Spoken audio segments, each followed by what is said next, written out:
עכשיו אנחנו עם הבינה המלאכותית שמתקדמת במהירות שיא. וכך מתעוררת במהירות גם הדאגה הגדולה בשוק התעסוקה העולמי. החברות הרי רוצות להתייעל, והחשש הגדול הוא מפיטורים מסיביים של עובדים שהטכנולוגיה המשוכללת פשוט תחליף אותם בקלות. על מיליוני העובדים המודאגים ברחבי העולם ועל המקצועות שיותר מועדים לסיכון בהחלפה של AI. אנחנו רוצים לדבר עם איילה ראובן ללונג, מנכ"לית EQL. שלום, שלום ענבל, תודה על ההזמנה. שלום, צהריים טובים. צהריים טובים. אז אנחנו מדברים פה על השפעה של בינה מלאכותית על כל שוק העבודה העולמי. יש הרבה חברות, ארגונים שכבר מאוד מוטרדים, שהעובדים בהם מאוד מוטרדים. עד כמה זה רחב, התופעה הזאת? קודם כל, התופעה הזו היא תופעה עולמית. היא לא קורית רק בישראל, היא קורית בעולם, ואם אני מדברת על ישראל, אז אני יכולה לומר שבהחלט גם מנכ"לים, גם הנהלות, מנהלים, עובדים, כולם היום דנים בזה, חושבים על זה. בעצם אם זה עובדים שמתחילים לחשוש על זה שאולי בינה מלאכותית תחליף אותם בשנה שנתיים הקרובות, הנהלות ששואלות מה המודל העסקי שלי ואיך הבינה המלאכותית תשפיע עליו, כל הנושא של ניהול סיכונים, אתיקה, ממש היום חברות יושבות וחושבות על זה. כן. היה איזשהו סקר שאת ערכת לגבי הפגיעה, שיעור הפגיעה. אז מה שאנחנו עשינו בעצם, אנחנו בדקנו את המוכנות של מדינת ישראל למהפכת ה-AI, לקחנו כ3,000 מנהלים, עובדים, סטודנטים, וראינו שבצורה לא מפתיעה מדינת ישראל, בדומה למדינות אחרות שאנחנו דרך אגב עובדים בהן, כמו קנדה, כמו ארגנטינה, כמו אנגליה, לוקסמבורג, גם הן אינן מוכנות מספיק למהפכה התעשייתית הרביעית או למהפכה של הבינה המלאכותית, וגם ברמת המדינה ובטח ברמת הארגונים אנחנו חייבים להתחיל להתכונן לזה. אוקיי, אז כשאת אומרת המוכנות של המדינה, למה הכוונה? מה את מצפה מהמדינה לעשות כדי להיערך לזה נכון? קודם כל, אולי להכיר קודם כל את הסיכון יותר לעומק? לגמרי.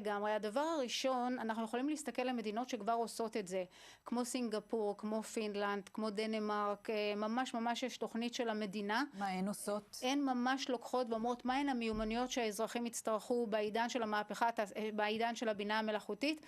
כמובן שהבינה המלאכותית הולכת לייתר חלק מהמקצועות, לשנות חלק מהמקצועות, אבל יש סט של מיומנויות שכולם יודעים שאלה המיומנויות שאנשים יצטרכו בעידן שבעצם הבינה המלאכותית תהיה יותר ויותר נוכחת. אני יכולה לדבר על למידה לאורך החיים, שזה אחד הדברים החשובים. כן, אבל לפני כן, מה העובדים צריכים לעשות, נדבר על זה בהמשך, אבל קודם, איזה מקצועות הם באמת מועדים לסיכון, לפיטורים? אז קודם כל... שיכולו להיות מיותרים פשוט. נכון. אז קודם כל יש סדרה של מקצועות שבעצם התייתרו. כל המקצועות שהם רפטטיביים, שיש איזושהי חזרתיות, כמו למשל נציגי שירות, כמו מתורגמנים, כמו עריכה, כל המקצועות הקופאיות, כל המקצועות שבינה מלאכותית... זה הפך להיות מיותר? ממש, זה כבר הופך. כבר? כלומר, בסופר שאני קונה, כבר חצי מהקופאיות אינן וחצי אחר קיים, לדעתי גם זה בשנים הקרובות ישתנה.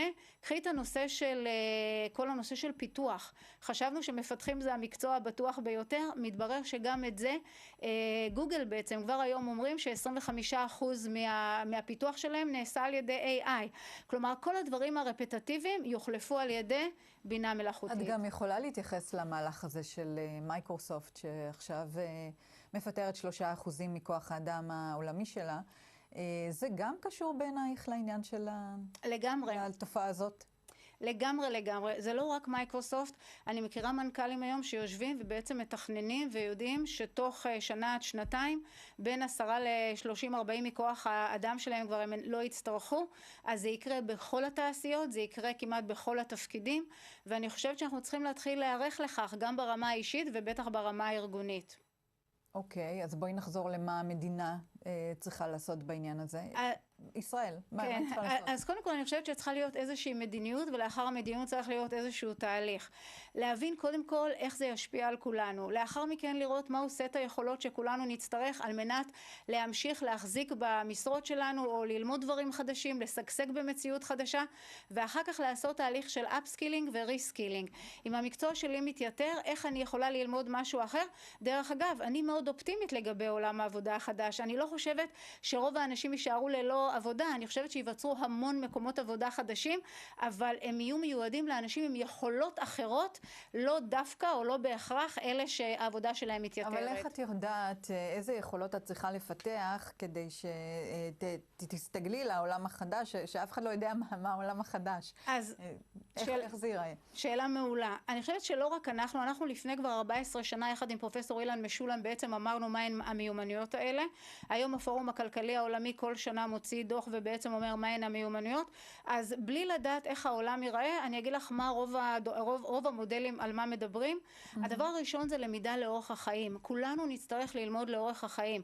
כלומר, אם פעם למדנו תואר ראשון, תואר שני, תואר שלישי, היום הלמידה תצטרך להיות למידה מתמדת. הדבר השני זה כל הנושא של חשיבה ביקורתית ויצירתיות.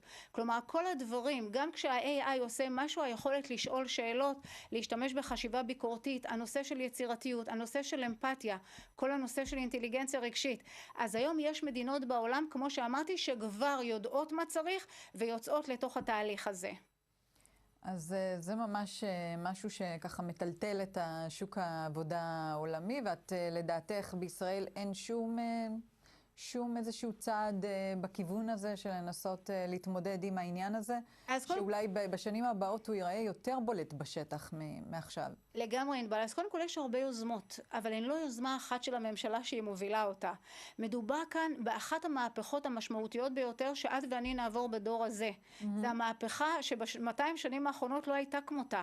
היא לא משנה את חוקי המשחק, היא משנה את מגרש המשחקים. עוד כמה שנים את חושבת שזה ייראה יותר בולט בשטח? אני חושבת שבשנתיים הקרובות משהו דרמטי יקרה. כבר בשנתיים הקרובות? ממש ממש. את יודעת, אני לפני 13 שנים כשכתבתי את הספר הראשון שלי, אמרתי איך המציאות ייראה היום. היום אין לי מושג איך המציאות ייראה בעוד שנתיים, לא רק לי, לאף אחד מהמומחים. את יכולה לתת דוגמאות לחברות שכבר פיתרו תראי, כוח אדם, שיעור גדול של כוח אדם, בגלל שהעבודות שלהם הפכו להיות מיותרות? אני חושבת שיש חברות שעושות את זה, הן לא מדברות על זה כל כך, כי זה לא כל כך סקסי. כלומר, בטח במדינה שלנו, בטח במה שקורה היום, זה כך. אבל יש למשל את המנכ"ל של למונייד, שהוא מתראיין בכל מקום, והוא טוען שהוא הוריד משהו כמו 10% מכוח האדם שלו, והעלה את הרווחים שלו. כלומר, חשוב להבין, הבינה המלאכותית היא לא רק מייתרת חלק מהתפקידים, או לא רק מוזילה את התהליכים, היא גם משפרת את התהליכים. ולכן רוב הארגונים... זה מה שהם רוצים, החברות רוצות להשתפר, להתייעל, להיות רזות יותר מבחינת כוח האדם שלהם, יותר יעיל, יותר רזה. מאוד נכון. זה אינטרס ברור של כל חברה. וזה נהדר וזה צריך להיות כך, אבל בעיניי לחברה יש איזשהו תפקיד חברתי מאוד מאוד משמעותי. אנחנו נמצאים כבר מאז הקורונה במצב לא טוב כמדינה, ואני חושבת שגם המנכ"לים, גם ההנהלות, חייבות לקחת את הנושא של אפסקילינג וריסקילינג כאיזושהי, הייתי אומרת אפילו איזשהו מיזם חברתי. איך אנחנו מכינים את העובדים שלנו לעידן הבינה המלאכותית. איזה תחום את חושבת שהוא הכי מועד לסיכון? בעניין הזה. אז יש שני תחומים שזה מאוד מעניין. אחד מהם ידענו שזה התחום הפיננסי. כל עולם הביטוח, עולם הבנקאות. אנחנו יודעים שכל מה שרפטטיבי, ענבל, לא בעוד 10 שנים, שנה, שנתיים, 3, כל התהליכים הרפטטיביים מתייתרים. כל שירות לקוחות את מתכוונת? לא רק שירות לקוחות, כל מה שנעשה גם בבק אופיס, אנליזה ברמה שהיא טכנית, כל התפקידים שעשו אותם. זה בעיקר בסקטור הפיננסי? אז קודם כל הסקטור הפיננסי מועד, אבל גם מה שחשבנו שהוא בטוח, כמו הנושא של התכנות. היום יש אנשים שמומחים בזה שאומרים שגם את זה כבר לא נצטרך בשנים הקרובות. השאלה היא מה כן נצטרך? נצטרך המון אינטליגנציה רגשית, נצטרך אמפתיה, נצטרך יצירתיות, נצטרך דמיון, נצטרך את כל הדברים שיעורים שכרגע אנחנו לא יודעים, אם עוד לא עברנו שום הכשרה, רובנו כעובדים לא עברנו הכשרה כדי לפתח אותם, אבל זה מאוד נכון, מאוד נכון, אבל מתחילים. עכשיו, כשאת אומרת, אנחנו כעובדים, מה עם הילדים שלנו? רוב בתי הספר מכינים את הילדים שלנו לעברם ולא לעתידנו. איך אנחנו מתחילים את זה מבית ספר, אוניברסיטאות וכמובן העולם העסקי. אז גם במערכת החינוך זה לא מחלחל, ואולי פה זה מקומה של המדינה להכניס את העניין הזה כחלק מתוכנית לאומית להתמודדות עם המצב הזה, לחלחל את זה גם למערכת החינוך. בהחלט. אז אני יודעת שיש כמה יוזמות בעולם החינוך, מדובר במערכת שהיא ג'יינט, זה לא קל. אני חושבת שהאתגר הכי גדול בתהליכים האלה זה להתחיל עם המורים. כי אם המורים אינם מוכנים למהפכה הזאת, אז אין סיכוי בעולם שהם יכינו את הילדים שלנו אליה בצורה מיטבית. נקווה למוכנות, להיערכות טובה יותר בעניין הזה. איילה ראובן ללון, מנכ"לית EQL, אני רוצה להודות לך על השיחה הזאת. תודה על הזמנה. תודה רבה. תודה.